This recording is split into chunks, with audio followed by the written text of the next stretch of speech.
Ni kitu gani ambacho kinakupatia courage? Kuna biashara nyingi zinazofunguliwa na mamilioni na baada ya mwezi zinakufa. The moment utaingia hii circle ya waganga na walimu kila mara dukani, I swear, hueni mbali. Kuna watu ambao nimewapatia supply wakati wakianza biashara zao, alafu baadaye mtu anakugeuka. Alafu all in all, tuombe sana. Tumezungukwa na watu ambao ni maadui zetu na hatujui wanatuchukia kwa nini. Kati ya vitu vinavyonipa motisha na kunipa nguvu, yaani mimi kama mama, mimi kama dada, mimi kama mwanamke kwenye jamii inayonitegemea, cha kwanza kabisa ni mtoto wangu.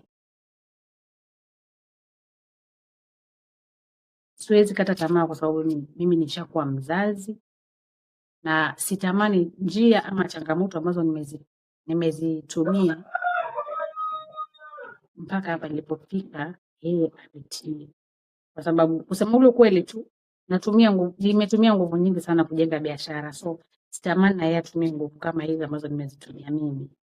Nataka nimwekee foundation. Kama ni mtu atakuja fungua biashara, basi afungue biashara ambayo apanue biashara ambayo ina exist, ashikilie mbele, awe na nguvu, aendelee, kwa sababu huu ni umri mdogo ambao niko nao, but I'm very sure 45, 50 sitakuwa na nguvu hizi ambazo nazitumia sasa. Yeah. Alafu ya pili, jamii inaniangalia. Jamii yangu kule nilikotoka hapa ninapoishi, kuna watu yani wanaamini 100% mimi siwezi shindwa. Na mimi sitaki kuonyesha kuwa naweza shindwa. So wananipa nguvu. Hata nikipata challenge, kuna watu ambao nimekutana nao kwenye biashara, wateja ambao wamekuwa kama ndugu zangu wa kiume, dada zangu. Sasa ukitetereka kidogo, ni watu ambao unaweza waendea ukauliza ushauri, kuambia hapana, usikate tamaa, fanya hivi na hivi utainuka. Sasa siwezi kuwaleta down. Na familia pia, hata kama sitegemewi vile, mimi ni mtoto wa mwisho, but kuna watu ambao wanatarajia msaada kutoka kwangu, siwezi kuwabwaga. Unaongelea kuhusu familia, kutegemewa, kutegemewa. Kuna kitu inaitwa black tax. Ile hali ambayo mtoto ambaye anatafuta, wazazi wanakuwa wazazi, familia yote inakuwa kuna namna ambavyo inamla, inakuwa ni ngumu sana mtu kufanikiwa, especially for the first born. Kiwewe hii unaweza kuizungumzia vipi kama mzazi, kama mtoto? Mimi being the last born, hiyo kweli sina. Sasa you are not, but you have hiyo a sina child. kwa sababu yes, I have only one child, na huyo ndio tegemezi langu kubwa. Wale wengine wote ni ndugu zangu. Alafu unfortunately wazazi wote wamesha pass. Sina babu, sina nyanya, sina mjomba, sina mama mkubwa, sina mama mdogo. So hakuna mtu ambaye ana kila mwisho wa mwezi labda nina certain amount ambayo naweza mtumia. Ile tu labda mtoto wa dadangu ana shida, nitafutie 10,000 hiyo. Lakini hakuna ile fixed amount ya kuwa mimi kila mwisho wa mwezi lazima mamangu nimtumie 5,000, hiyo sina. What's your take on this?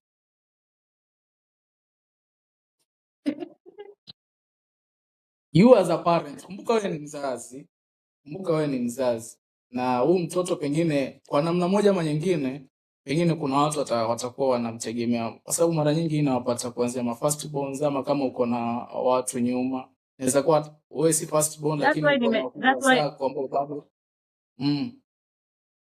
That's why nasema mimi kama mimi, maadamu sina hiyo chain ya kutegemewa 100%, I want to invest to my child. Kuna leo na kesho, naweza zaa watoto wengine. Mungu hafunzwi, nikafa at a young age kwa wale wengine sija wenu. At least ajue jukumu lake yeye kama mtoto mkubwa, yeye kama first born, anaweza lea hawa wengine. Maadamu mimi nimelelewa, hata mimi mwenyewe sasa, mimi mwenyewe ni mfano kwa wakubwa zangu. Wao ndo wamenifundisha na wao ndo wamenilea. wa tumbo moja na hata first cousins. Tumeishi nao vizuri tu, na hao ndo wamekuwa msaada wangu mpaka hapa nilipofika, na ndio they are my best clients. I can stand anywhere na kusema my family is the best. Haiwezi kuwa 100%. Kumbuka, haiwezi kuwa 100%, but my family is the best upande wa support ya biashara yangu. Let's say niko na idea, maybe niko na just an idea, then kuna mwenye ako na capital, let's say, ama tunaweza tukachanga hiyo capital. Is it good kwa mwenye anaanzisha business kupartner? Mimi sijui mtu kama anaweza amua apartner na mtu, na partnership business mara nyingi huwa kuna sababu ambayo mmoja inamfanya atake partnership. Kwa mfano, mimi nina pesa lakini siwezi marketing, sina idea ya business, sina lolote. Then kuna mtu ambaye kuna hizo idea, he or she can market the business but hana mtaji. That's where wanaweza kupartner. Unaona? According to me, mimi sasa hapa, I don't like partnership businesses. Kwa sababu utapata yeye amechanga pesa zake 200,000 pale, but ninaye katika kifua ni mimi. Natafuta wateja mimi. Nafanyaje mimi? Ikifika kipindi cha mwaka, ile 100,000 yake alionipa imerudi na bado mimi naumia. So binafsi sipendi partnership business. Any business ya partner staki. That's why kuna watu ambao wanakuja kwenye nishawahi kwa approach several. Makesha niko na 1,000,000, nataka ni invest kwa dukani ninunue shares. Akataa, staki. Sina hiyo tamaa. Kwa nini hauoni opportunity? You are just seeing the negative side of it. Kwa sababu kuna mifano haya ambayo nimeiona mingi zaidi ya ile ya positive. Mifano mingi ya partnership iko kwenye negative wala sio kwenye positive. Sasa sitaki.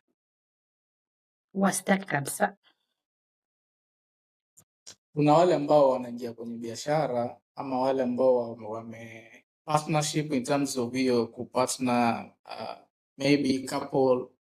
Is it worth it let's say niko na idea, maybe niko na just an idea, then kuna mwenye ako na capital, let's say, ama tunaweza tukachanga hiyo capital. Is it good kwa mwenye anaanzisha business kupartner? Mimi sijui mtu kama anaweza amua apartner na mtu, na partnership business mara nyingi huwa kuna sababu ambayo mmoja inamfanya atake partnership. Kwa mfano, mimi nina pesa lakini siwezi marketing, sina idea ya business, sina lolote. Then kuna mtu ambaye kuna hizo idea, he or she can market the business but hana mtaji. That's where wanaweza kupartner. Unaona? According to me, mimi sasa hapa, I don't like partnership businesses. Kwa sababu utapata yeye amechanga pesa zake 200,000 pale, but ninaye katika kifua ni mimi. Natafuta wateja mimi. Nafanyaje mimi? Ikifika kipindi cha mwaka, ile 100,000 yake alionipa imerudi na bado mimi naumia. So binafsi sipendi partnership business. Any business ya partner staki. That's why kuna watu ambao wanakuja kwenye nishawahi kwa approach several.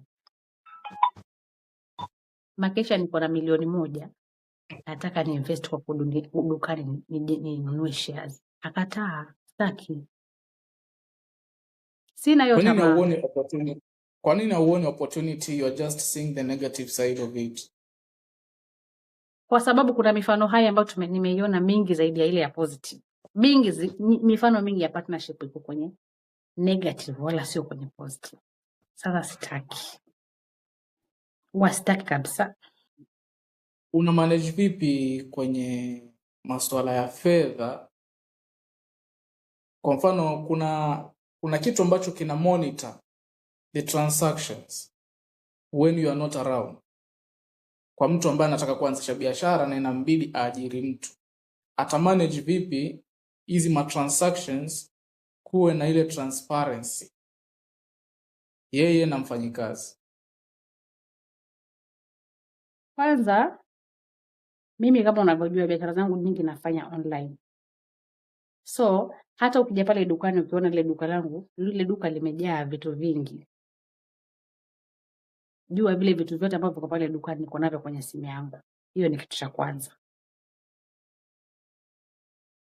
Hata uje upate kanzu 1000, zile kanzu zote ziko kwenye simu yangu. Kitu cha kwanza. Kitu cha pili, mimi vile ni mtu wa apart from ile biashara huwa nafanya biashara zingine ambazo labda zinaweza niongezea pesa, ambazo mara nyingi huwa ni personal, huwa sisendi kwa kamera. Sasa kwanza sales mimi nachukua weekly, sichukui daily. Siku ya sales ni msichana nikae na yeye, nimeuza hiki, nimeuza kile, nimeuza kile, pesa zake iko hizi. Such amount imeingia kwa M-Pesa, pale kwenye kitabu amenote. Hii imeingia kwa M-Pesa na hii nimeshika kazi. So cash ni kuna 20,000, M-Pesa kuna 30,000. Nachukua simu ya kazi niangalie.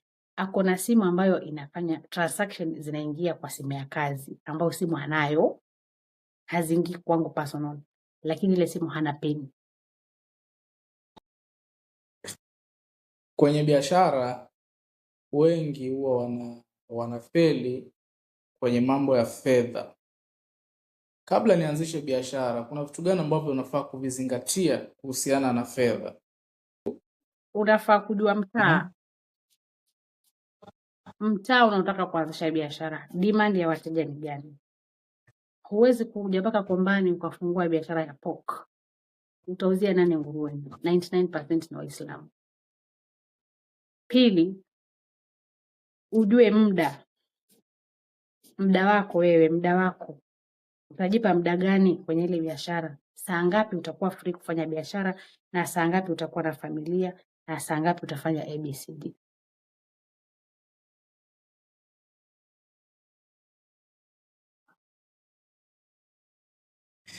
Ni mbinu gani ambazo naweza nikazitumia kukuza biashara? Let's say sasa nimeanzisha hii biashara, nataka ikue. Kuna vitu ambavyo nafaa kuvifanya, ama kuna njia ambazo naweza nikazifuata kukuza hii biashara? Kwanza, be a present boss. Unakufaa kwa a present boss. Wewe umejiajiri mwenyewe, lakini unafaa kwenye ile biashara yako, either umeajiri mtu ama ni wewe mwenyewe. Unakuwa na specific time ambayo unajiwekea kwa pale. Kama duka inafunguliwa saa 1 mpaka saa 2 usiku, hakikisha hiyo time wateja wanakupata pale. Sio leo umeenda harusini, kesho tu umeenda harusini, siku 3 haupo pale dukani. Hiyo inafanya wateja hawaji dukani vile inavyotakikana. Kwanza. Alafu kitu cha pili pia, inafaa ujiwekee sheria zako. Mimi kama mwanabiashara, muda fulani nisipigiwe, mimi sichukue simu za usiku za client, labda message. Mimi na familia, sichukui simu muda fulani. Kuanzia saa 2, ukitext nitajibu. Lakini ukipiga simu sitashika. Mostly, unless simu ya dharura. Cha muhimu zaidi, heshima bwana, biashara inataka heshima. Kuna sehemu ambazo heshima pekee ndio inaweza kupeleka, pesa haiwezi. Ni makosa gani ya fedha ambayo yanafelisha watu kwenye biashara?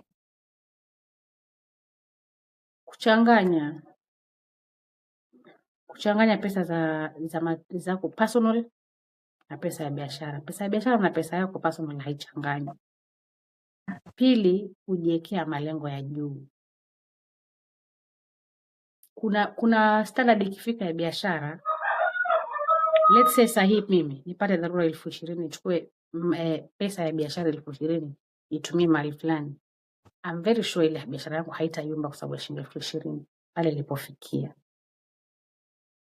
Alafu pia watu wanakosa backup. Watu wanakosa backup.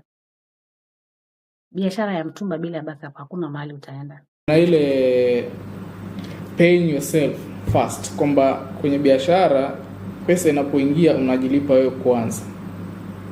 Ikiwa nimeanzisha biashara, kuna hiyo profit na kuna pesa ya kuinvest back ama kuweka kama backup.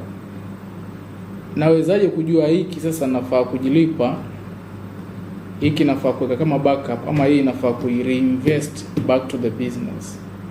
Ama ni wakati gani unaweza sema sasa naweza nikaanza kula profit? Kama unaanza sasa huwezi jilipa. Biashara kama inaanza sasa huwezi jilipa.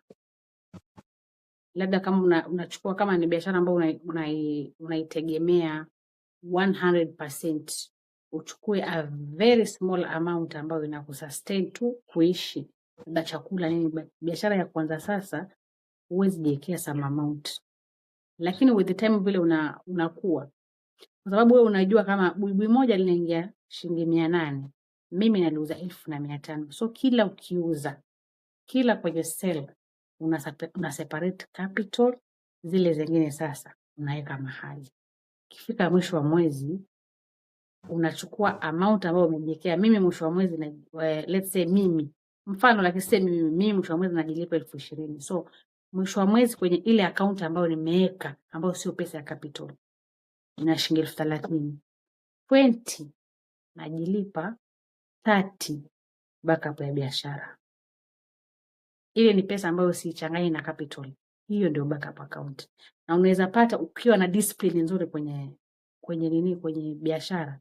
Within a year kama utaweka vizuri, ile backup unaweza kuwa na backup kubwa sana kwenye account yako ambayo hiyo sio capital. Sasa ile ni pesa ambayo in case biashara ikiteteleka ama you want to start a business within a business, unachukua hiyo. Kwa mfano wakati nikianza M-Pesa, hiyo ndio pesa ambayo nilianza nayo. Sikuenda mahali nikakopesha pesa. Ile backup amount. Sababu unajua M-Pesa ni kitu ambacho kikishika kimeshika, na siku mwenyewe ukitaka pesa zako anytime unazichukua. Sababu nikasema hii pesa badala ikae kwenye account na sinayo kusifanyia ABCD kwa sasa, acha niweke hapa as in inazunguka at the same time ikinipatia profits. Kutoka uanze biashara imekufundisha nini maisha kwenye biashara? Kutoka uanzishe hii biashara ya hiyo M-Pesa, biashara ya nguo, what have you learned kuhusiana na maisha, kuhusiana na jinsi ya kuishi na watu? Biashara imenifundisha sio wote unaocheka nao wanakutakia mema. Kuna watu tulianza nao safari ya biashara, wao wakiwa wana biashara tayari, lakini with the time anaona vile unakuja, anakuchukia with no reason, hataki umpite. Hiyo ndio kitu kikubwa kimenifundisha. Halafu ukitaka kujua adui yako mkubwa kwenye maisha ni kwenye kipato. Mahali unatoa riziki, hapo ndio kuna adui. Utajua ndugu wa kweli, utajua rafiki wa kweli. Na Mungu tu, kama wewe ni mtu ambaye unaomba sana, atakudhihirishia hata huendi mbali. Atakuonyesha tu huyu unashika naye ABC, lakini the other side of huyu mtu yuko hivi. So utajua tu. Now umezungumzia kuhusu jinsi ambavyo unapambana sana kuhakikisha unamwekea mazingira mazuri mtoto wako. Now ungekuwa sasa wewe kama maisha, ama instead of maisha, you are real you, because maisha ni yule tunayemjua na kulingana na harakati unazozifanya, but you now as an individual, mbali na biashara, ungeongea na wewe wa miaka 5, ukiwa na miaka 5, ungemwambia nini? Ningemuadvise asiamini watu wote. Sio watu wote ni watu. wengine ni binadamu. Yeah. Na ningejiweka sana, ningekuwa na hiyo akili ya kufocus miaka 5 iliyopita kama na sasa, basi labda ningekuwa mbali sana, sababu ninge identify vile vipengele ambavyo vinanirejesha nyuma, nikaviweka kando. Miaka 5 iliyopita labda ningekuwa nimepiga step kubwa, but still bado naamini sijachelewa, siwezi kata tamaa. What is the greatest regret yenye wewe mpaka sasa hivi ukikaa unasema ningejua singefanya hichi kitu, na hiyo ndio ikawa ni turning point kwenye maisha yako? Kuamini watu. Ningejua baadhi ya watu roho zao wanavyonichukulia, singewahi waamini, nisingewahi kuwapa nafasi kwenye maisha yangu hata siku moja. Yeye angebaki vile vile na mimi ningebaki vile vile, angalau tukabakisha nafasi ya salamu na kujuliana hali, but imejenga. Unaona mtu anakufanyia mabaya mpaka unajenga uadui. Mimi ni mtu mwingine anacheka na watu wengi, but when I'm done with you, namaanisha done. Done, like done. Unaweza niona njiani ukasalimia na nikanyamaza. Yes. Hivyo ndo mimi nilivyo, na hiyo ni mimi vile nilivyo. Hakuna cha kuwa dini hairuhusu la nini. Ninajua dini hairuhusu, lakini mimi nikikasirika mara nyingi afadhali nifunge, nisikuongeleshe. Hiyo ndio amani inapatikana, kwa sababu yale nitakayoongea hutawahi yapenda. What is your mantra? Ni kitu gani ambacho, ama ni quote gani, ama ni msemo gani ambao unakupatia nguvu kila unapojiona umerudi chini, unasema because of this I have to pambana? Iwe ni msemo, iwe ni neno, iwe ni quote yenye wewe unaishi nayo yani. Mimi sitawahi kata tamaa. Sitawahi kata tamaa, na nitaambia yoyote usiwahi kata tamaa, wala usiwahi katishia mtu tamaa. Maana kuna vitu ambavyo vimenifanya mpaka sasa hapa nilipo. Kuna watu wanatamani wangenijua miaka hiyo ya nyuma, wasingenifanyia walivyofanya. Bado tuko pamoja mpaka sasa, labda tungesaidiana, tungefika mbali. Lakini kwa sababu mimi nilikuwa jobless, sikuwa na biashara, sikuwa na wazazi, na mtoto wangu mdogo, wamefanya yale wamefanya wakijua mimi wamenimaliza. But riziki inatoka kwa Mwenyezi Mungu, na kawaida anayeomba Mungu hamnyimi. Thank you so much. Na kwa leo tunaweza sema una yapi ya kumwambia mtu ambaye anakufuatilia, customer wako, jinsi wanaweza kukupata, jinsi wanaweza fika dukani, kitu chochote ambacho unacho cha kumwambia anayetusikiliza, customer wako na wote ambao wanafikiria kuanzisha biashara? Kwa wale ambao wangependa kuanzisha biashara hizi za mitumba, kwanza my first advice, sasa naongea nao sasa. My first advice, usiwahi kutamani kufungua bell siku ya kwanza, hata kama una mtaji wa kutosha. Kwanza fanya research. Pili, tafuta market. Tatu, fanya selection. Chagua moja kitu ambacho unajua ukifika kwa biashara utauza. Biashara ya mtumba ni biashara nyingine, ikiamua kukuinua na kuinua 100%, na ikiamua kukuua na depression na kuua within a month. Sababu unafungua na ukapata reject zote, ukafungua mzigo mwingine ukapata reject, ukafungua watatu ukapata reject, na hapo ndo biashara imeisha. Hapo ni upande wa biashara. Na upande wa clients wangu, ya yule ambaye anataka ni kumguide wapi atapata, vipi atafanya, ABCD. I'm really available. Nipo mitandao yangu yote, natumia jina moja, Maisha Trends. Situmii maisha, mamake Aisha, yani Maisha is from the word Aisha, mwanangu. Sasa Maisha Trends, hilo ndio jina langu la mitandao, either TikTok, either Facebook, Instagram na kwingine kote kule. na wale ambao wangependa kututembelea physical shop, we have a shop at Kombani. Ukifika pale junction on your way to Ukunda, kuna first petrol station on your right, imeandikwa Multidel petrol station. Ukifika pale umefika dukani.